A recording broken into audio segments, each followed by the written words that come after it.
So, in this segment, we're going to be discussing the energy prices to go up in April. And again, this is a complete disaster from a government, by the way, which campaigned on getting energy bills lower. We find out the energy bills are going to go up again, despite the fact that they are in charge. And before anyone says, oh, it's down to the independent regulator, if the regulator isn't doing its job, which it is not, by the way, because wholesale gas prices and other things have come down, and yet the consumer is not feeling the benefit of it. So to argue the regulator is doing its job is complete hogwash. Let's do some very, very simple numbers if we can.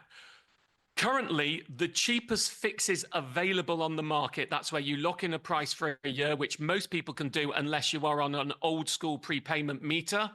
They are around 4% cheaper than the current price cap. Right. So in April, once that price goes up, the differential will be around 10%. You'll be paying 10% less and you get price certainty. Once we look out, the predictions at the moment, and there's a big range of predictions from the various analysts, are a slight drop in April and then it going up in October, but you'll still be paying more than you are now for the rest of the year. Of course, peace in Ukraine or in the Middle East or the US pumping loads of oil out could mean those prices come down. But based on the predictions at the moment, once it goes up in April, it ain't coming back down for these levels for the next year. So as you can fix currently at cheaper than the current cap, never mind before it goes up, it is a no-brainer to fix. So it's just ludicrous. The prices are going up, and one of the reasons why the energy costs so much in the UK, it's called marginal cost pricing.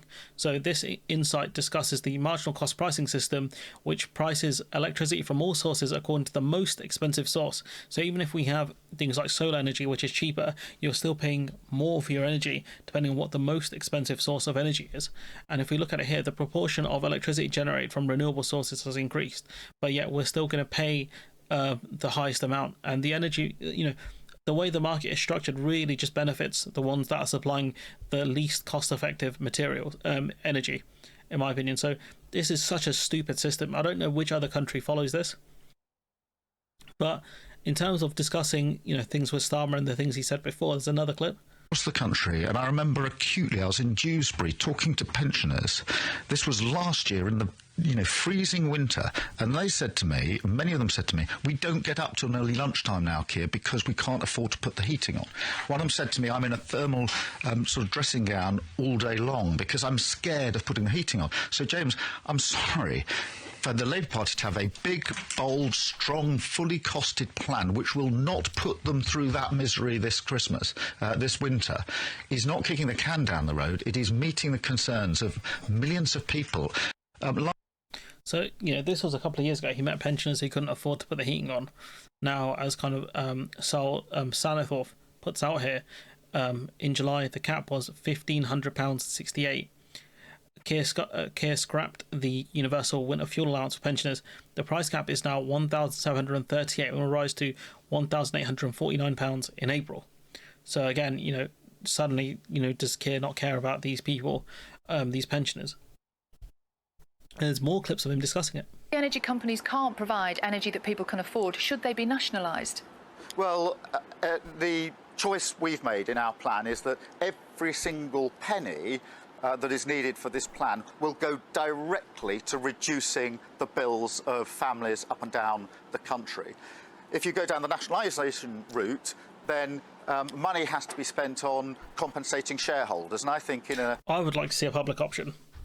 There be a company which is run by the government, and spun off into run by the government effectively, similar to what the post office is, without all of the nonsense involved with them giving too much autonomy to them, and competing with the other energy providers to provide better options for people. That's what I would want to see if they're not going to go down the nationalisation route. In an emergency like this, a national emergency where people are struggling to pay their bills, I think that the right choice is for every single penny to go to reducing those bills, which is why we've gone for this across the board, freeze the prices, use that or raise the money for that through the oil and gas companies who've made more profit than they're expecting. And of course, the additional benefit of our plan is that it reduces inflation by up to 4%. So why don't you do this now, considering energy bills are going to go up again? Like these companies are still making really ridiculous profits. Why don't you do something about it now, pal? It doesn't make sense. And you want to hear some great advice? Are there any tips? Is there anything that people can do watching from home to dodge that extra bit of cash that will be on their bills now? Yeah, so I think fixing is the really key one, either looking at what your own energy provider is offering or shopping around and seeing what other providers are offering. And then the other flip side of it is reducing the energy that you're using. Now, we've been through a whole cost of living crisis, a whole period of very high energy bills. So people would know the best ways to save money, right, and do the basic things you're about to say, right? So lots of people will have done quite a lot of those basic steps already to try and cut down their bills. But it's things like, remembering to turn the lights off, unplugging zombie devices. So these are devices that you leave plugged in and use up energy. Cutting down your showers, not having these long hot showers, reducing the water temperature of your hot water. There's lots of tips out there of things that people might not have tried. But I acknowledge that having gone through soaringly high energy prices, lots of people. And again, like from what I can see here, there's no real prediction that energy prices are going to go up. So this cap, like this system we have, it just makes no sense.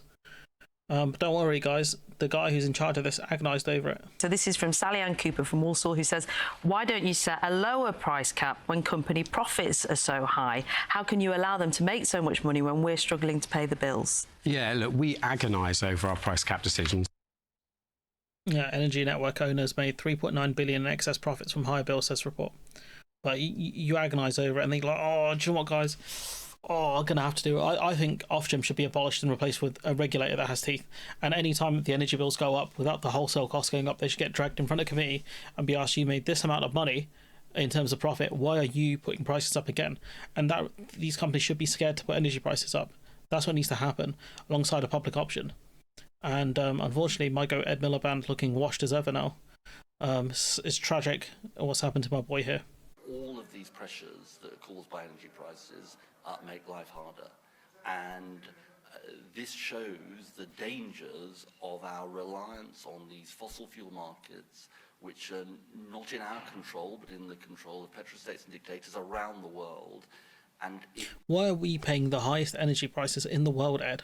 That's the real question. You can't blame dictators in other countries for the fact that we have the most ridiculous system that I've ever heard of. Underlines the importance of our mission for clean homegrown power. So if you can have renewables and nuclear as the backbone of your electricity system, that means that we control what's happening to the prices. This is a longer term goal. The fact that we have spot price margin or whatever it's called, this is nonsense, Ed. Not the gyrations and the roller coaster of the global market. Oh, when your goat is washed, tragic. We have a clip from someone from Citizens Advice. Oh, stupid BBC website. Worried to see yet another increase in the energy price cap on top of increases in January and last October. And people on low incomes just can't cope with energy prices where they are at the moment.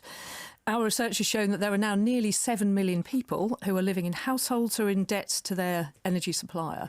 We're particularly concerned about families with children, so low-income households with children. Half of them are struggling to pay their bills. And that turns into choices about turning down the heating, switching off the heating. So somebody like Nigel, who came in to see us, Nigel said he was worried that his body was starting to shut down with the stress of a Dickensian struggle to find the money for gas and electricity. That's what I mean, like the impact, the social impact, not just the economic impact is crazy, but also the fact that if something happens to this gentleman here that she's talking about here, if he has to go to the hospital or he has to, cut hours or whatever, that has a negative impact on the economy as well. Like, this is one of the things which a lot of idiots and the government don't understand. Like, you can't work properly or live properly under stress, and if anything happens to you and you have to go to the hospital, that has a cost. There is a social cost to having incredibly high energy costs like this, alongside an economic cost of people having less disposable income. That's what helps grow the economy. Consumer confidence to go into debt, but also disposable income. And what you have now in this country, you've had it for a while actually, really, which is people who can barely afford to, keep going as is. And therefore, how can you grow the economy like this when people don't have money to spend and all our money gets siphoned offshore in tax havens? So he was having to borrow money from friends and family to pay for his groceries, and he needed us to sort out fuel bank vouchers and food bank vouchers just so that he could put food on the table. That is just one example of the sorts of things that people are struggling with. It's crazy.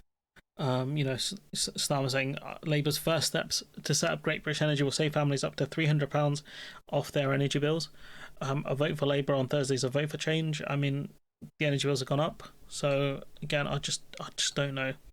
And you've given the SNP a real win here by saying there's always a tweet. And then look, within a 5-year term, not instantly. So, at the end of the 5 years, they're going to lower energy bills by £300 despite them going up tremendously. It doesn't make sense. This argument, this defence doesn't work. This is the most eye-watering clip that I've seen from this. This is crazy. We've built these wind farms knowing that we don't have that capacity in place. And so this was a deliberate choice, and it's adding significant amounts. I mean, in the last year, it was £1 billion. We've built wind farms, right? We've paid money to build wind farms that are connected to nothing and have effectively just got free energy just sat there, but we can't use it. As well, people mock China for building bridges and roads to nowhere, right? We built a wind farm to nowhere. In constraint payments, and the system operator has said that it expects the volume of curtailment to go up by a factor of 9 between now and 2030. So you could see a similar impact on prices. Yeah, exactly. So we're going to pay £9 billion to have these things turned off? Correct, yes. We're spending already £9 billion. It's just waste of money from the government to spend all of this money on a wind farm that we're never going to use, and now we're paying money for it to essentially not do anything, and then paying £9 billion to turn it off. It's free energy. £1.5 billion every year just subsidising them. We've got £1.5 billion of extra balancing costs in the last 10 years. We've got extra grid costs for connecting all of these renewables, and they need more grid connection than conventional generation. This is nuts. Labour talk about GB Energy and building all of this stuff, right? I don't blame Labour for this. This is most likely under the Tories. But, come on, is there no way to get this stuff set up so we can actually use this and either sell off the energy or use it to lower domestic energy prices? Is there nothing we can do here? And this, again, on top of, the UK's inflation jumping from 2.5 to 3% in January, the highest it's been in 10 months. So, we're seeing not just energy costs go up, but, food and other things across the board, so it's just a complete disaster. This idea that, we can grow our way out of this is nonsense, absolute nonsense. We're looking at 0.7%, 0.75% growth is predicted by the Bank of England for this year. We're talking about inflation that's a percentage point above target. We know GDP doesn't necessarily translate to growth for the average person in terms of money.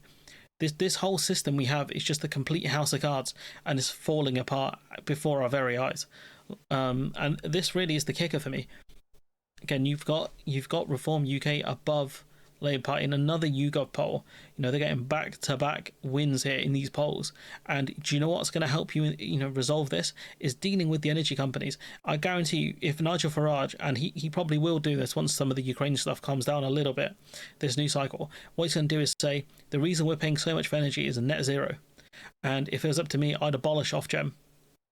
And I would just move, straight to oil and things like that to lower the energy bills here. He's going to use this to weaponize against net zero, and he's going to have the government completely on their heels. And if he's really smart, he talk about this nonsense policy of Spotify fixing or whatever it is as well. But I think what he's going to do is he's going to really weaponize this against the government and say, Labour said they would cut your energy bills by £300. They've gone up by several hundreds of pounds. They're not going to do what's in the interest of the British people.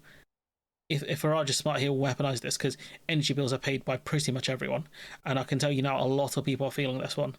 But anyways, I'm going to leave it there. Let me know what you think in the comments below. Like, comment, share, subscribe. Support the channel on Patreon if you can. And hopefully I'll see you in the next one.